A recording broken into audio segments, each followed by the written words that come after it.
welcome you all to this program. And we are partnering, like Brenda said, with the library, and we're very appreciative of that. Tonight's program with Seth Benz, and for all you people in the area, I'm sure you know Seth, and he's been a big help to the Belfast Bay Watershed Coalition over the years with all of his birding experience. He's helped us with Bird Week numerous times and done numerous talks. And if you ever have a question about any birding in the area, Seth is the man to go to. He is going to be talking about the Christmas bird count tonight and how you can participate. And even if you have a feeder in your backyard, I think you can participate. He's got it all lined up, and he'll do a great job of explaining it to you. So I do want to say, though, Seth is now working at the Acadia National Park in the Schoodic Institute part of it. He is the bird ecologist specialist there, the department. He runs the department there. So with that, Seth, go ahead. Give us the information we need to know to get the bird count for the Christmas birds. All right, thank you, Tom. Thanks for that introduction. One quick note on the Schoodic Institute, because it is through their encouragement that I'm able to do this. And so a little commercial here. The Schoodic Institute is Acadia National Park's primary partner in science and education. It's the largest of 18 National Park research learning centers in the United States.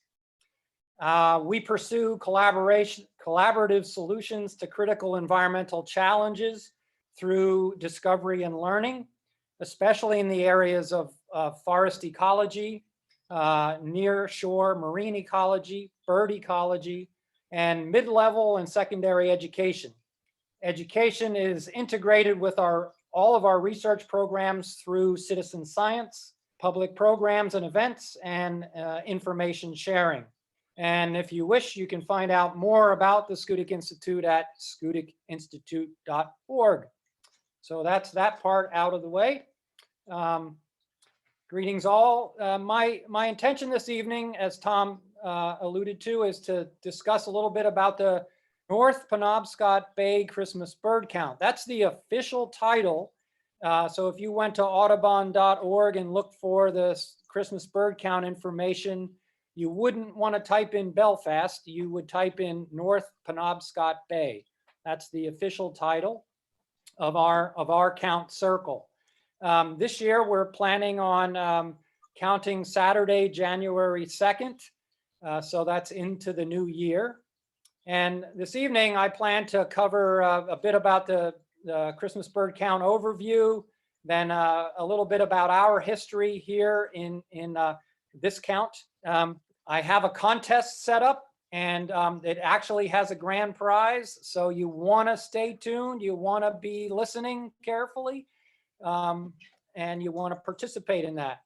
And then I've prepared a few select species trends from our count that I think are quite interesting. And I do need to go over a few of the COVID rules that will apply to this year's Christmas bird count. And then at the end, we'll have time for any and all questions. So that's the plan. Hopefully the presentation's 30 to 40 minutes, and then we have time for questions and answers. If I can figure out how to advance this thing. There we go. So there are some standards. A Christmas count circle is 15 miles in diameter. It's a 7.5 mile radius, and the circle, the center of the circle is Mount Ephraim in our neck of the woods.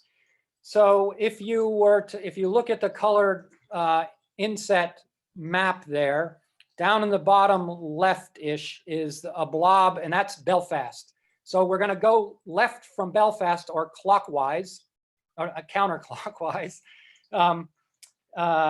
so the circle boundary sort of goes up Route 7 almost to Evans Corner, but then arcs up towards Monroe up there in the red blob up at the top left of center, and then arcs over to Frankfurt.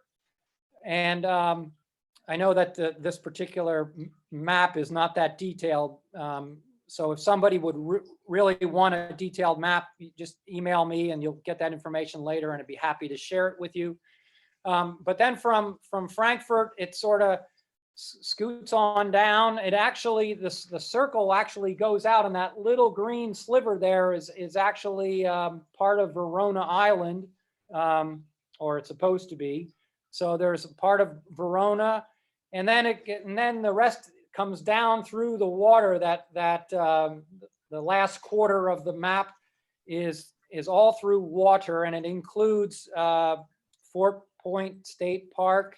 It includes all of Sears Island, and it even swallows up the monument that's out in Belfast Bay before coming back into Belfast, just somewhere below the Irving gas station, if you know where that is.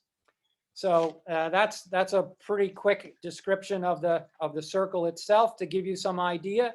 If you live inside that circle and you are a bird feeder, you have backyard bird feeders up, I would love to know that, and I would love to encourage you to get involved in this particular Christmas bird count. So every year you select a certain day between mid-December and early January, and long ago, back in the 2001, 2002, when we first began our count, Murray Carpenter, Molly Schaffler, Scott Hall, and some other folks got together and actually decided what the circle should look like. I think Bob Brown might have been there as well. And I apologize, I don't have my notes from that particular night to name everybody, but I know there were maybe 10 or 12 of us. And we came up with this circle and applied to Audubon and got the circle verified. And the first count was was January 5th, 2002. So this particular year will be our 20th year. Anyone is welcome to participate. There's no fee. However, you know, donations are always accepted, and there's a way to do all of that sort of stuff, which I can share with you later or privately, offline or whatever. And typically you can join a field team or be a feeder watcher, as I said. There's some complications becoming a field team person this year because of COVID, and we'll learn about that a little bit later on.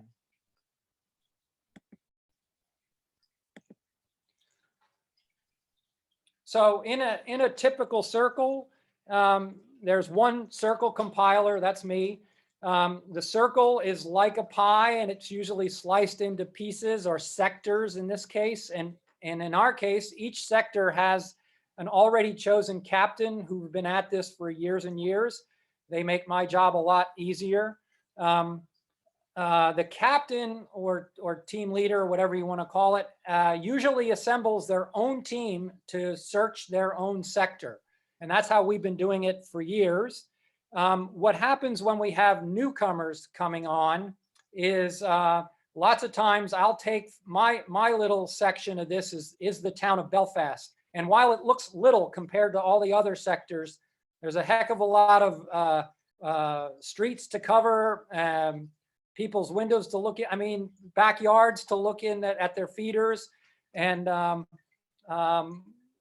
you know, it takes quite a bit of time to cover the town of Belfast during the daylight hours.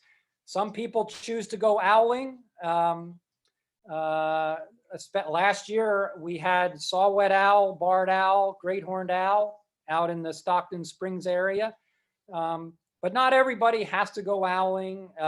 You know, that's entirely up to the team captain, the sector leader, and whatever their team wants to do. At the end of the count day, each sector leader gets their various team member reports and compiles that for the sector and then sends that to me. And I am in charge of verifying everything, making sure all the numbers add up, all that sort of stuff. In addition to looking for individual species, we count every individual. So it's really important to get all those numbers right before they're sent on to Audubon. So if you want to participate, this is what you need to do. You can contact me or text me at my phone number. It's up there on the screen, 207-412-8677.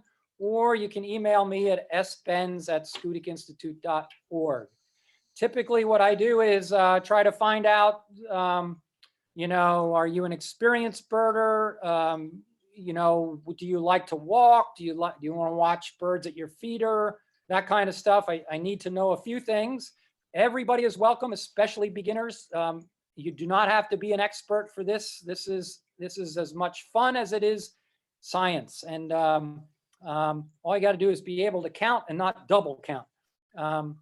So as I say there, you'll be given choices for engagement. In a normal year, I would match you up with a sector leader and all that sort of stuff. This year's going to be a little bit different. Everyone's welcome. You don't have to give blood or money. This year, you may have to wear a mask. And we do have to adapt to the COVID rules this year, and I'm going to go over that a little bit later on. So in the state of Maine, well, I should say first that the bird count itself came about back in 1900 when a fellow named Frank Chapman, who was with the Audubon Societies of America at the time, you know, he would wander the streets of New York City and he'd see feather plumes on hats, whole carcasses of birds stuffed and mounted on the hats. It was a fashion of the day to have feathers and things like that.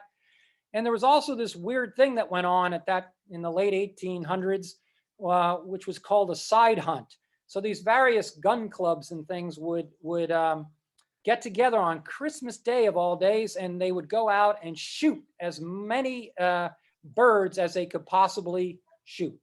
And the idea was to get up a big pile. What club could have the biggest pile of dead animals? In fact, they didn't only shoot birds, they shot all kinds of things. And so, you know, that's a nefarious time in our history.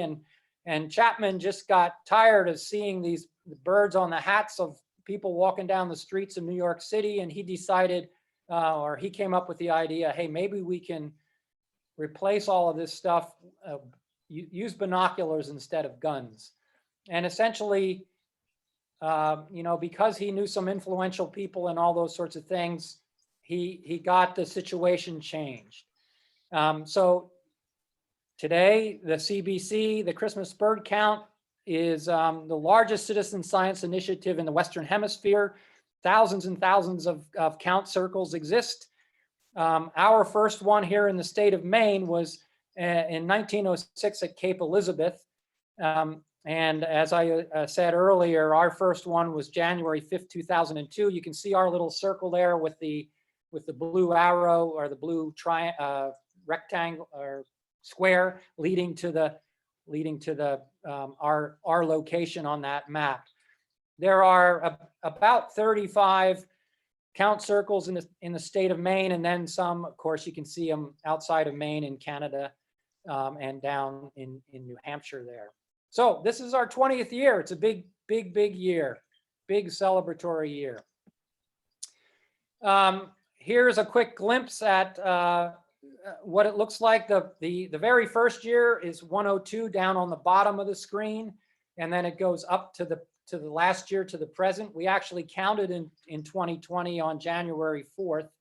But here you can see the number of species that we've reported each of the counts, how many people participated, and then the number of hours in the middle that we collectively put in on that given. So we've gone from our lowest year in terms of participants was 21 in count number 113. And our highest output in terms of species seen was last year. We saw 71 species. But you can see we often get into the 60s in terms of species. So that's a pretty good number for here, for this latitude, mid-coast Maine. So our talking points, 19 years of counts. This will be our 20th year. The cumulative species total over all of those years, we've identified 116 different species. The lowest species total was 48 in 2010, and the highest species total was 71 last year, as I said. Average number of species is 61. The total number of participants is 576 over those 19 years, with an average of 30 people participating each Christmas bird count.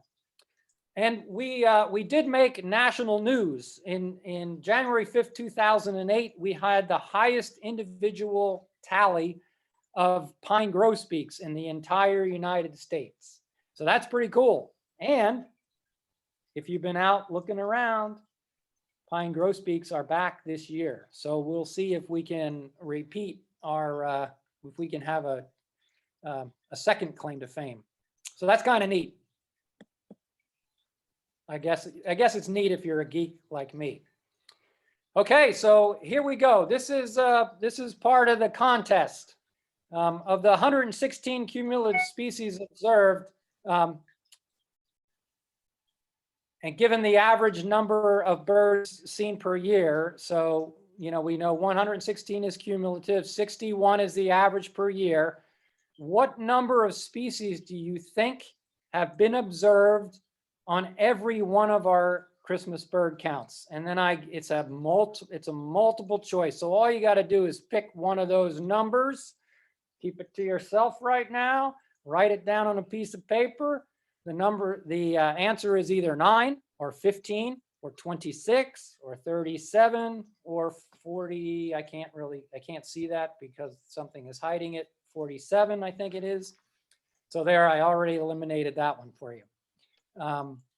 So you want to keep that in mind and choose a number. And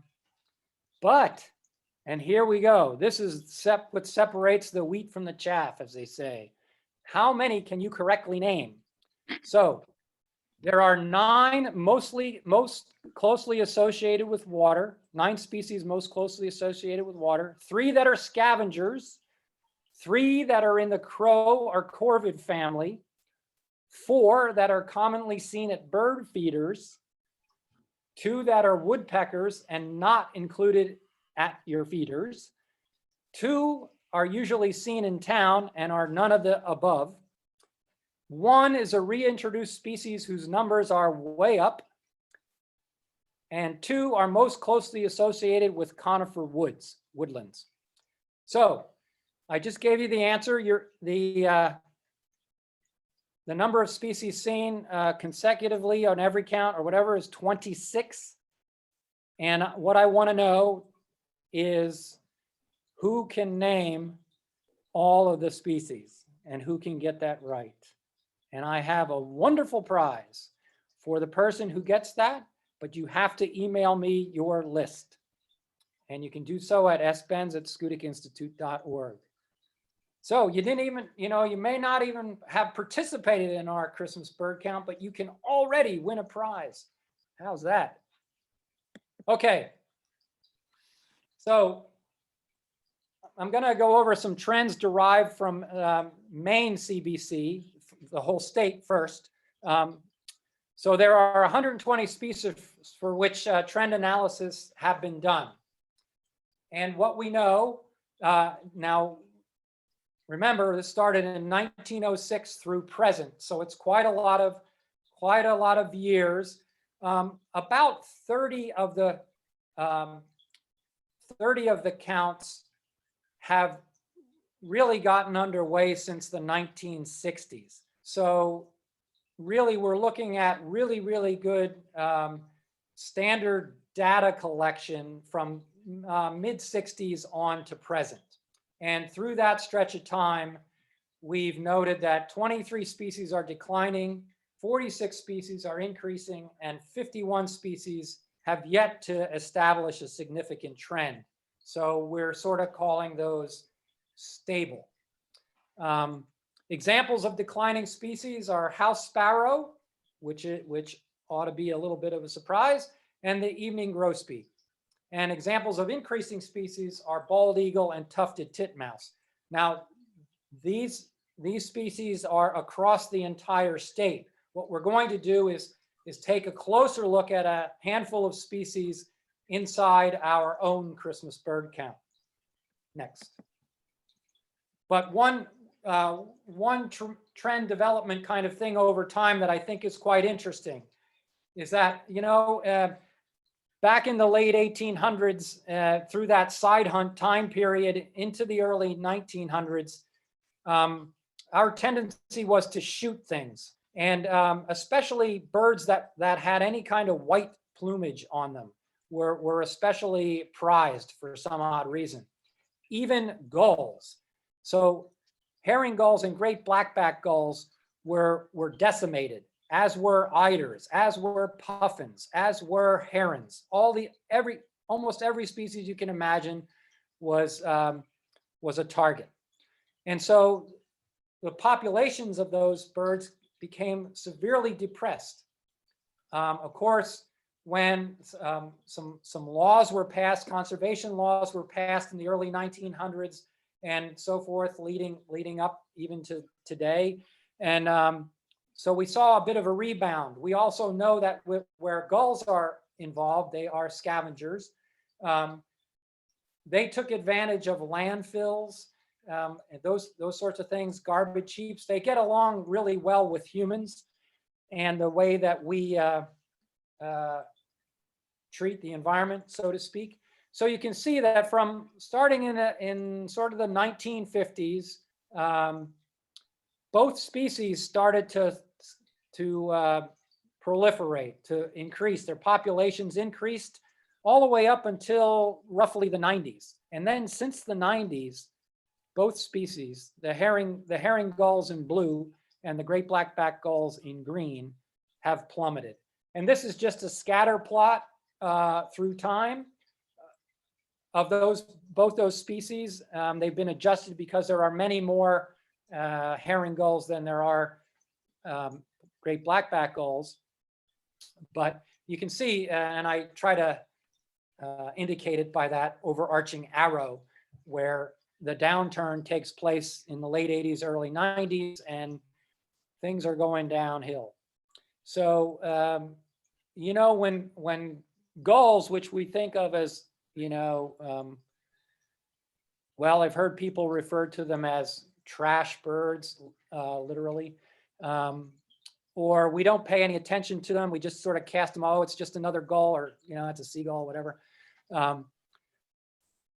You need to know that their populations are in trouble, and that ought to be troubling to us, because, you know, we know from sort of all the history lessons we've heard about the canary in the coal mine. You know, miners would take a canary with them down the mine shaft, and if oxygen was running out, the bird would sort of have trouble, even fall over, and the miners would know to get out quickly to get back to more oxygen. So it's the same sort of thing when we're watching some of these birds that are closely associated with humans. When their populations begin to decline, we know something's up, and we need to take heed of that. So now we're going to do some select species from our Christmas bird count. The first is bald eagle. As I said before, across the state, the bald eagle is increasing, and it's no different in terms of our data here in our count circle. You can see the fluctuation in the numbers year to year, but the trend arrow is increasing. And we think about the bald eagle's history. They recovered from the DDT era when DDT was banned in the 70s. and they've been making a comeback ever since. Talking to people in the Maine Department of Inland Fisheries and Wildlife, we don't really know what the capacity for bald eagle pairs are in the state because we don't have that sort of historical information. But essentially from the 60s to now, we've gone from roughly about 30 bald eagle nests all across the state to nearly 1,000 in 2020. So you can see that these birds are on the upswing.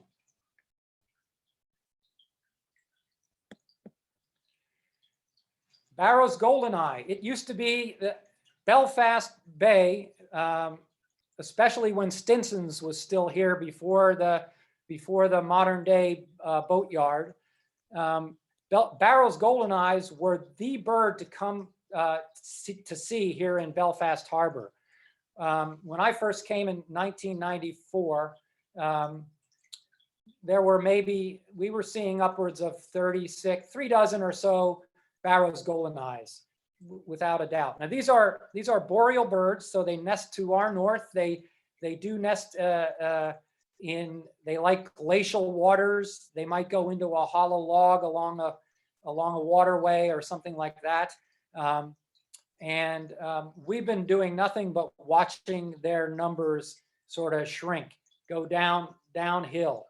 Now, it doesn't take a rocket scientist to know that we've cleaned up our harbor, we've modernized it, we've got a wonderful boatyard down there doing great commerce and all those sorts of things.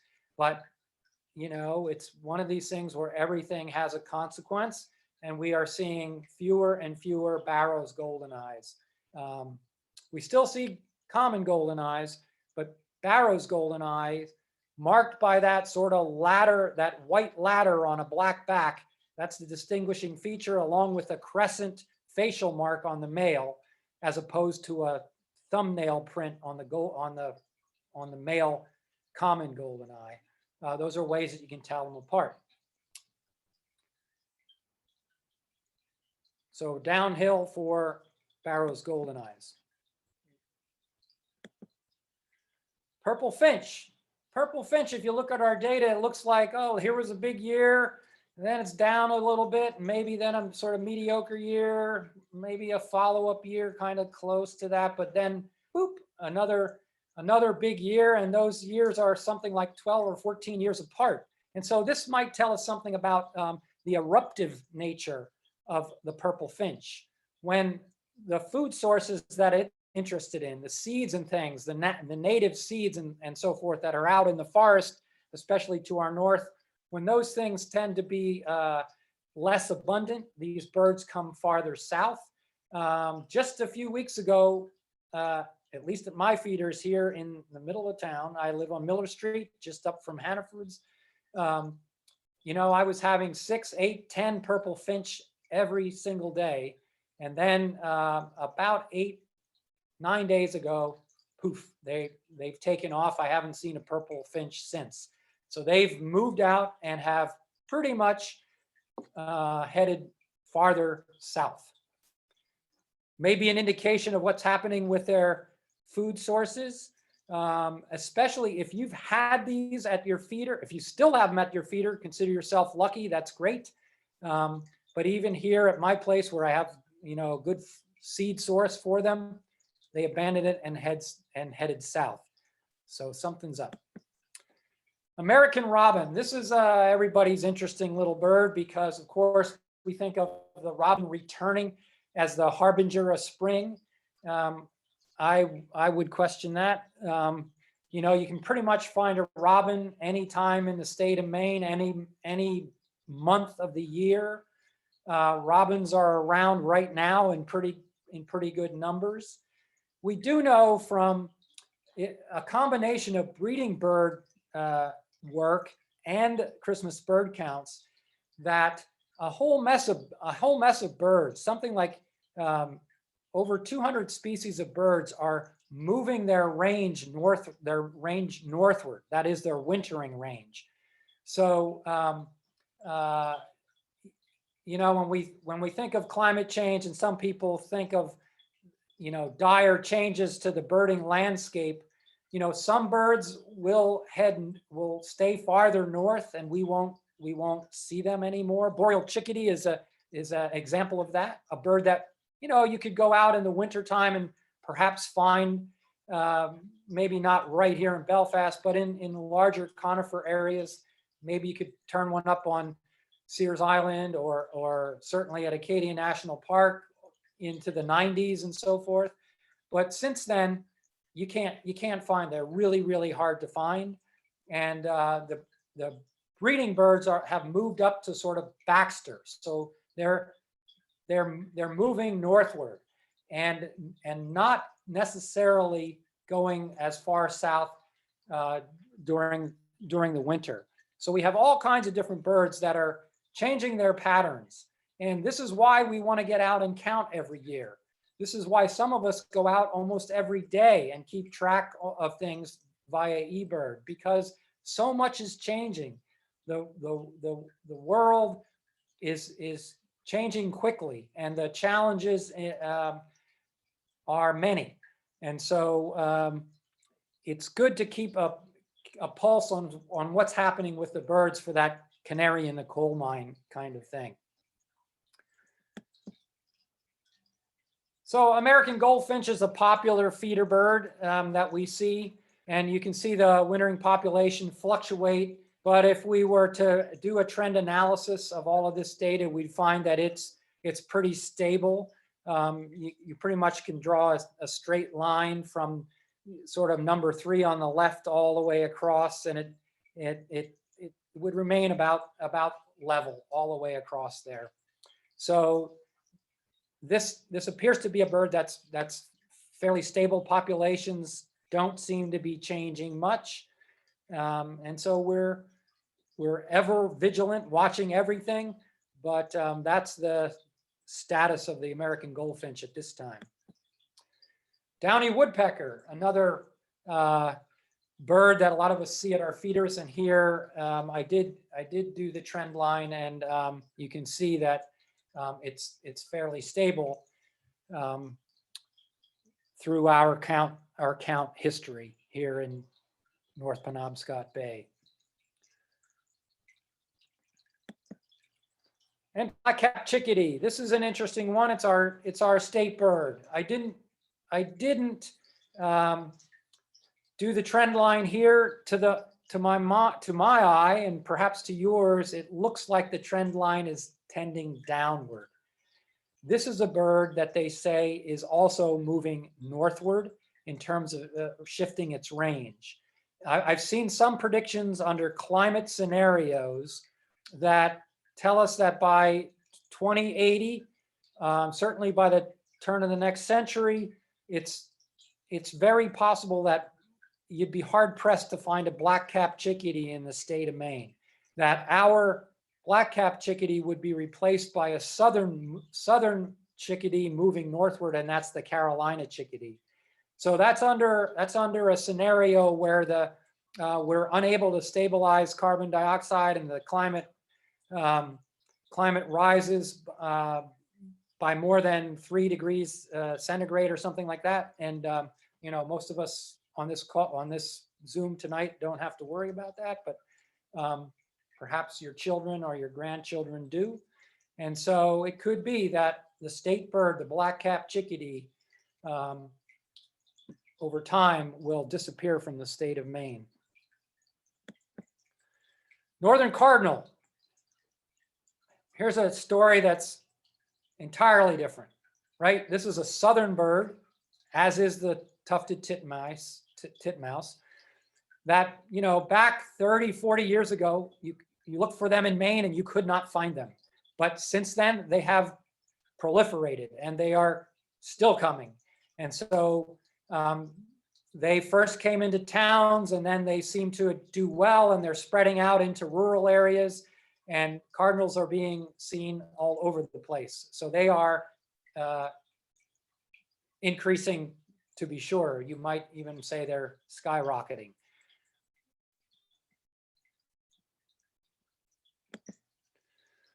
The American black duck, a species of special concern. It's a bird that Maine is one of its principal wintering areas. And through time, both in the state and here in our local Christmas count circle, we are seeing a decline of the American black duck. So whether that is habitat loss during the breeding time frame, or dwindling areas, or whether they are actually moving their winter range farther north of us, that could be part of the puzzle piece with respect to the American black duck as well. And common loon, everybody's favorite. Good news is they are stable and rising.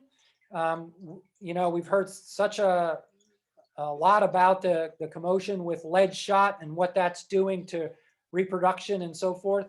And yes, that is taking its toll, but still we are seeing a statewide slight increase in common loons. So that's good news. If we humans put our minds to it and we devise sound scientific plans like we did for the bald eagle, for the osprey, for the peregrine falcon, we can lend a helping hand to these birds and want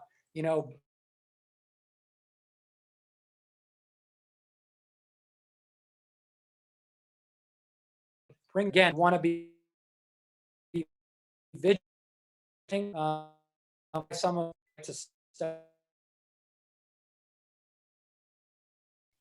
the trends.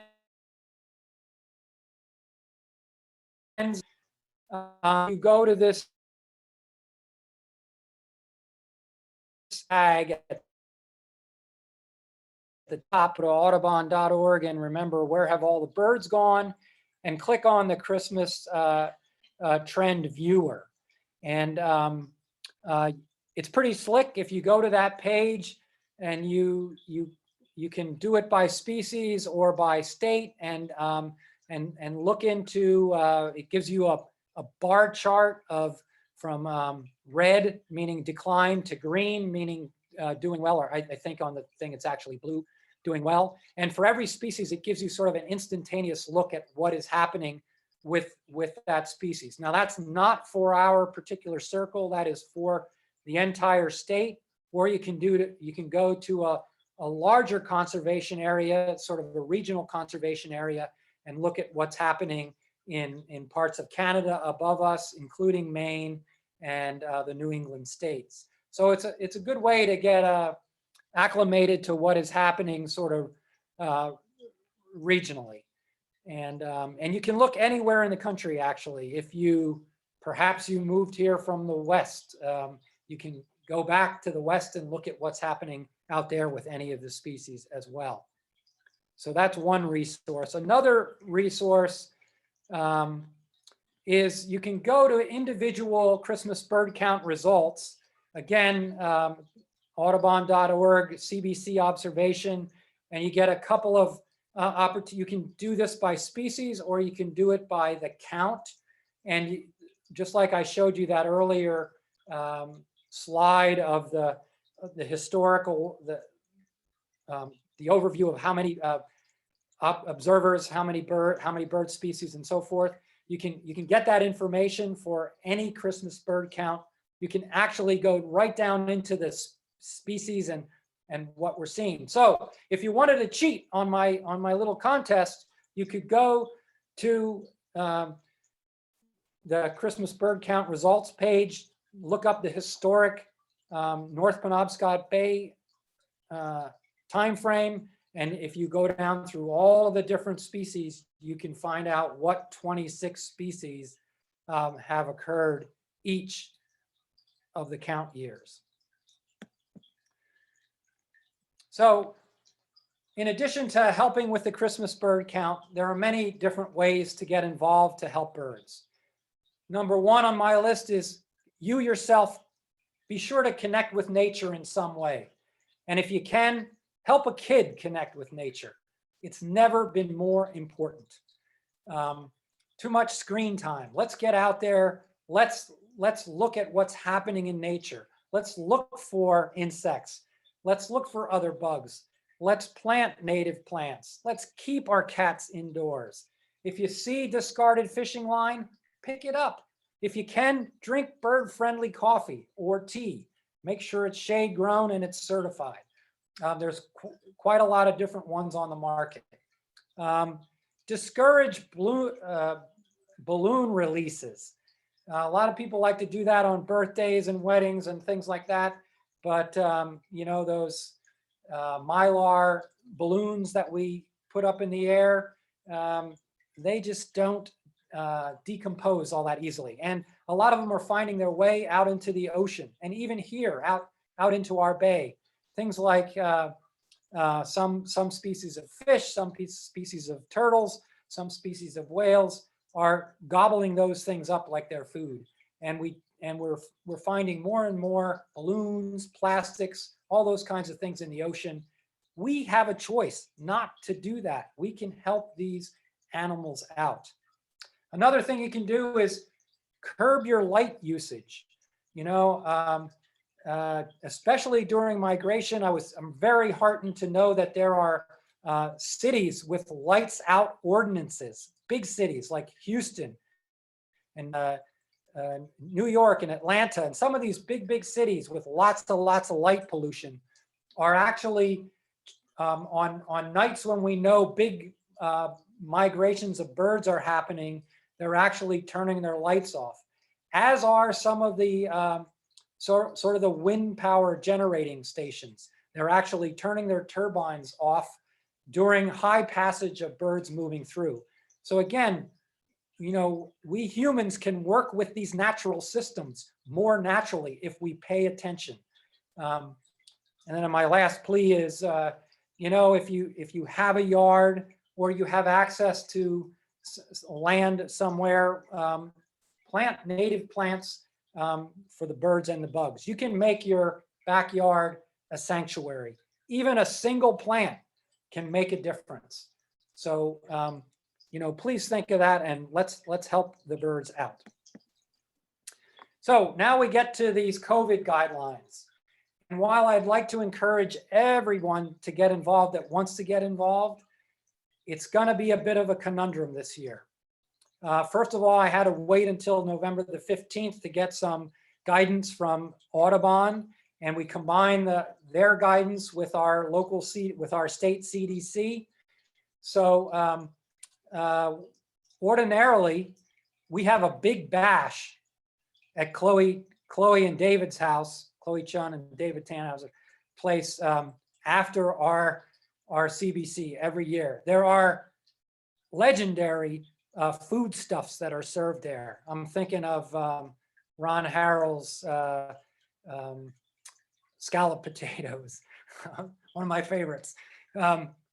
Many of us bring special dishes and we get together, we go over the tally at the end of the day, we learn some new things, who saw what new species Betsy Headley photographed with one of her wonderful photographs and so forth. And so, you know, we just have a lot of fun, hot apple cider, maybe some wine, stuff like that. And we go over the day's findings. But unfortunately, we cannot do that this year.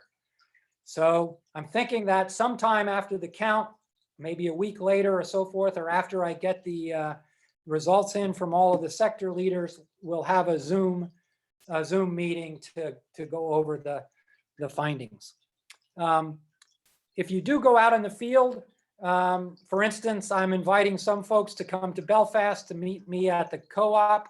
We are going to social distance while we walk some of the streets and down by the harbor to look for birds, but we will do so while wearing masks and keeping you know, our social distance. It still can be done. It's just going to be a little awkward and we'll look like a marching band or something, but we'll have fun with it. And unfortunately, we cannot share spotting scopes. You have to bring your own binoculars, of course, and if you have a spotting scope, great. If you don't, well, you're just not going to be able to use one. Perhaps there's a way to You know, I always carry mine. I guess if I carry disinfectant and we did that each time, it's possible. So we'll think about that. The biggest impact is ordinarily the sector leaders have a carpool, or they get 3 or 4 team members into one car and drive around their territories. That is greatly discouraged. Audubon does not want you to do that unless it's with a family member, someone you absolutely know is in a safe bubble with you. Otherwise, we are to discourage even friends from getting together in a single car. So let's not do that. Let's comply with these rules and have a safe Christmas bird count this time. And of course, if any new CDC recommendations come out between now and January 2nd, I will be notifying the sector leaders if I don't have your email myself. So we will try to get word out to everybody as to what's going on if anything changes. I'm going to take some questions. I just want to say thank you for attending this little presentation. The Christmas bird count is fun. It can be fun even in a year of COVID. We just have to do it safely. And I would encourage you, if you're interested in getting involved, send me an email or text me at that number, and I'll try my best to get you integrated into our count effort this year. We're all for having more people join us. We love the Belfast Bay Watershed Coalition, who has supported the Christmas bird count for many, many, many years.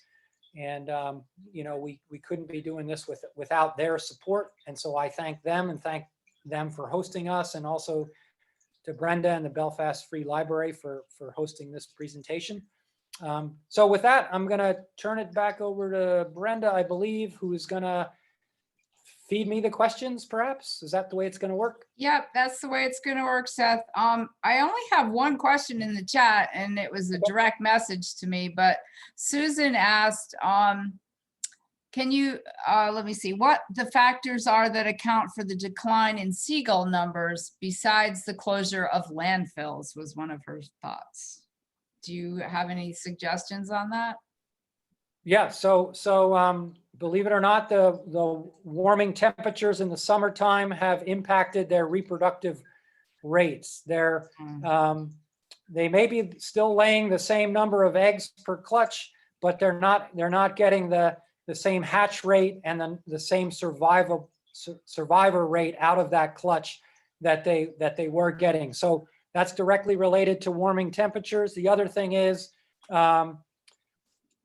so this is a bit of ecology. When great blackback gulls began to increase, and the gulls like to nest on outer islands where there are no people. So they take up their territories. Great blackback gulls are more aggressive. They take the best, highest spots and push the herring gulls to the edges. And we have seen, and this week these past few days is a great example of this. It's not breeding season, of course, but this can happen in breeding season when you have the king tides or the high tides of the month. And if that happens to fall in the breeding season, actual nests get inundated with water, and that will, kill the eggs. And so that is happening too. Also, development along the coast, and especially on islands. So these birds are being impacted by basically human activity.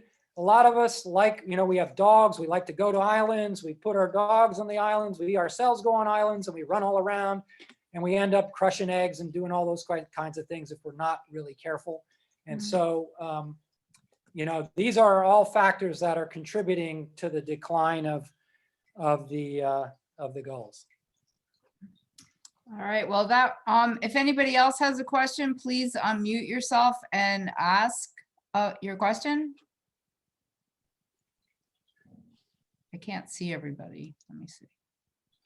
I do want to make a special appeal to those of you that are out there. If you learned tonight that you are in the count circle and you have a feeder, you know, I'd be just pleased as punch to have you, to get you situated so that you know how to count at your feeder and you could report those results directly to me.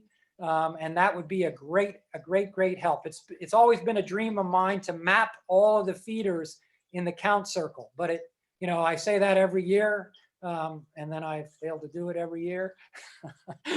So maybe one of these years we'll get a little posse together and do that work. So if you do have a feeder and want to be involved, please get in touch. Well, while we're waiting for another question, I actually have a question. Great. So it's disheartening, the effects of climate change on everything in our world right now. And many of you are aware of the fact that we have a citizen science project going on in Belfast for the sea level rise.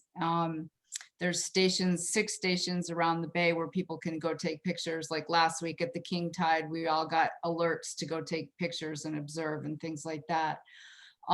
So is the Christmas bird count sort of a citizen science project? That's what my question was. Yeah, it is. Okay. Because I mean, there is no way that all these circles and all these territories inside the circles could operate on the backs of, say, biologists or bird experts or any of that sort of stuff. So that is why it has grown to be the largest citizen science project in the world, actually, from those early days in 1900. And it's because you know, Audubon chapters, bird clubs, Belfast Bay Watershed Coalition, folks are getting involved, and it's a great way to get involved, and it's you know, it can be a very celebratory thing, without a doubt. It is, you know, there's actually at a couple of those different references that I gave, you can look up the impact of you know, how many people have contributed. You know, it's in the millions, and a lot of these people are then become, if the Christmas bird count is their first exposure to a citizen science project having to do with birds, many of them are converted into e-birders or even Merlin. So they, you know, they take up birding, or they go to Project Feeder Watch at Cornell is an excellent one if you have a backyard bird feeder and want to contribute to science. You know, it's very easy to turn your hobby into scientific contribution, and we are learning a lot. Have we not had all of these people contributing, we wouldn't have half the data that we have, and we wouldn't be able to, you know, construct these trend analysis and all these things that we are doing. So very important. I encourage everyone to get involved. Seth, just a question. Why is it this particular time of the year of December that you know, is picked to do the bird count? Great question, Tom. So the folks at Audubon wanted an early winter snapshot of what's happening with the birds, and so it's in that 2-week period. You choose your date, and it's actually a 24-hour cycle of that day. So midnight to midnight on your chosen day, and pretty much it has to do with being an early winter count, and it does. Remember, back in the history, there was that Christmas side hunt that went on, and so it was meant to replace those shooting episodes with something that was more beneficent, you know, and leaning more towards conservation. So it was meant to convert shooters to watchers, so to speak. And for the most part, it's well, for the entirety, it's really been successful. There are, unless there are very private clubs, there are no existing side hunts that I'm aware of. anymore. So that's why, and to give it the, to give it the tag of Christmas bird count, it's sort of giving back to conservation, to the birds, to nature. It's that reciprocal relationship. And there is a count in February called the Great Backyard Bird Count, and that's a 4-day window where you can count. And there you're asked to watch you can go anywhere you want, but you're asked to watch your feeders for a minimum of, I think it's 15 minutes per stint, and count the birds and do that over 4 days. So that's the sort of later winter count. So these things go hand in hand. Seth, I had a request from somebody to please put the big circle map back up. So if you could back up your slides a little bit, that they were interested in seeing that again. And maybe you could talk about that, I guess, a little bit again. Yeah, so there's the circle. I'm sorry it's not terribly detailed at this scale. The center is Mount Ephraim, or very close to it. And from that center point, you would draw a 7.5 mile radius, a circle, all the way around. So it's a 15-mile diameter circle. And like I said, it goes up to Frankfurt up there in the north, sort of eastish corner. Way to the east, it's over to Fort Knox, even to Verona Island a little bit.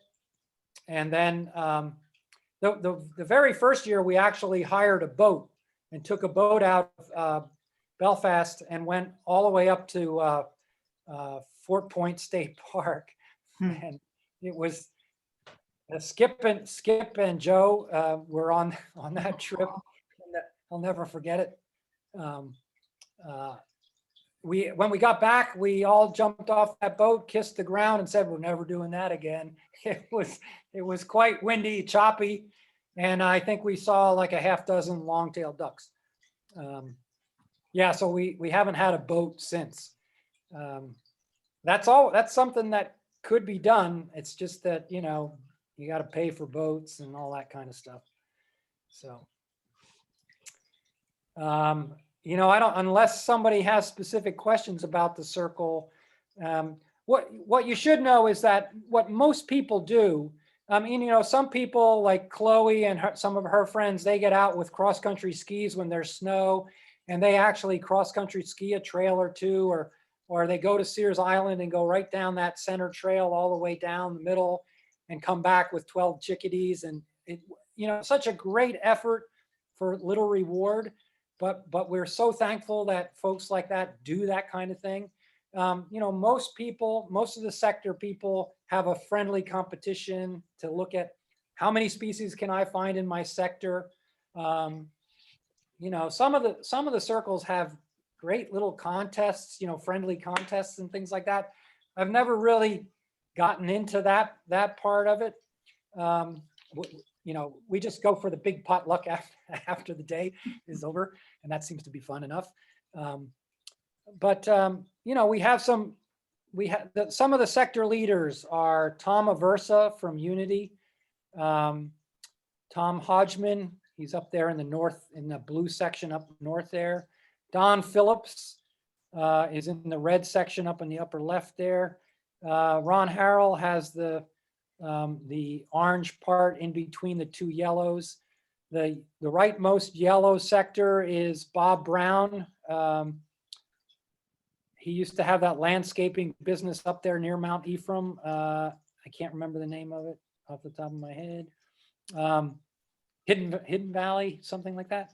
And then the leftmost yellow part is Don Reamer, comes up from Waldoboro area and counts there. So, we have sector leaders who are very, very knowledgeable, and they've been doing it for years. So they know this stuff. They know every bush that produces birds. They generally know where feeders are in their sectors. But most of the way it's done is by looking from the roads. There's not a whole lot of walking over the countryside. I mean, some counts do that kind of thing, but most people, it's winter time. It might be icy, snowy, cold, windy. And so getting out from the road edges is kind of difficult. So if you're in one of these sectors and you live down a remote road kind of thing, we'd love to have you get engaged with this, because chances are that the sector leaders don't even know you're there and aren't going down private driveways to find things. So there's all kinds of ways to get involved and contribute.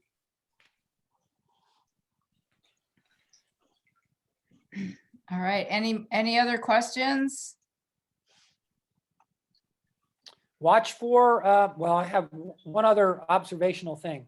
Obviously, with warming, our inland waters like Swan Lake, Marsh Stream, some of these places are not freezing like they used to.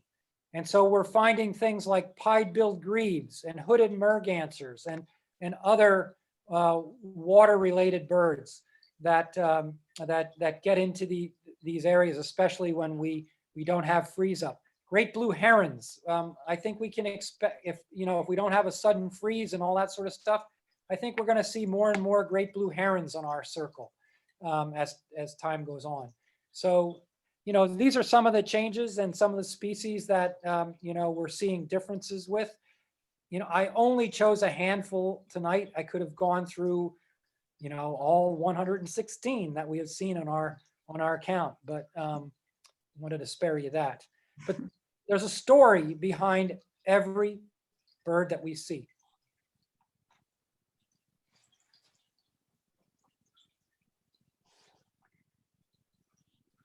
Well, I'm waiting to see if there's any more questions.